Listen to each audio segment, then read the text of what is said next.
Hello again, sports fans. Scott Travis with you with a Bruins preview tonight. The Bruins, coming into tonight's game, are 19-6-3. We'll be taking on the Ottawa Senators, coming in at 16-8-6. Game gets underway at 7:30 up in Ottawa. Coming into the game, it looks like Aaron Johnson's going to be selected to be the first guy to fill in for Adam McQuaid, who is going to be out 3 to 4 weeks after getting his shoulder dinged up. It was like a shoulder strain, they called it. He had kind of went in awkwardly in the boards on Tuesday night in Winnipeg's the loss to Winnipeg. So he's out 3 to 4 weeks. Aaron Johnson, the veteran, is going to jump in and be paired with Andrew Ferentz. David Krejci skated at the morning skate, and they're going to wait for him to go out and skate pregame, and they're going to see how his knee feels.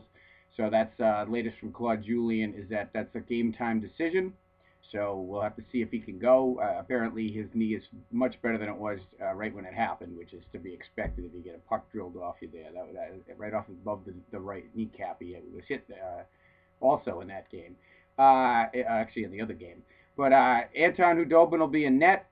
We're hoping to get something going. I would like to see him get more games and more starts to put a little bit of a little more pressure on Tuukka Rask. Tuukka's got great numbers, but I have felt in some of these third period losses that we've had that he's not making the save when they need a save. And if you know hockey, you know what that means. It means you can have the best numbers in the world, but if your team scores to tie it up and then you give up a goal the next time, or what have you, a team's coming back into the game. If you can make that save, that's the key save, and those are saves that Tim Thomas did make regularly. And so far, I think Tuukka's maybe not able to do that, and it remains to be seen. So when he gets in there, I'd like to see him be a little more hungry. If Hudobin can get some playing time and put a little pressure on him there. And that's the same thing that goes. A lot of people are talking about, Peter Chiarelli needs to make some major trades and, trade some stars and trade top six forwards. I really don't think that's necessary. I think he should look to pick up a depth player or two, a forward, somebody at the end of their contract, not even necessarily of the level of Peverley and Kelly that we picked up a couple of years ago. It could be more like a Brian Ralston was last year. Somebody like that could just help out, especially with Kelly out. And, you could see once Krejci went out, now, we're down to, Providence Bruins. Although Spooner did look good the other night, centering Lucic and Horton.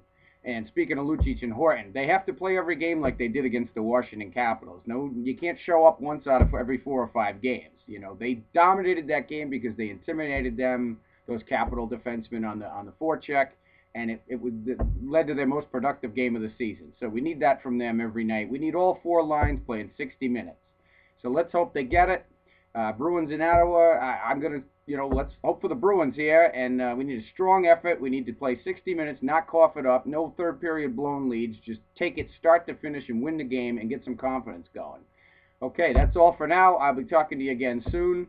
And I'd like to thank my sponsors, my good buddy Luz Ortega-Prey, the owner of Hairspray Salon down on Wickenden Street in Providence, and also Herb Travis, my brother, and his Herb Travis Handyman Services.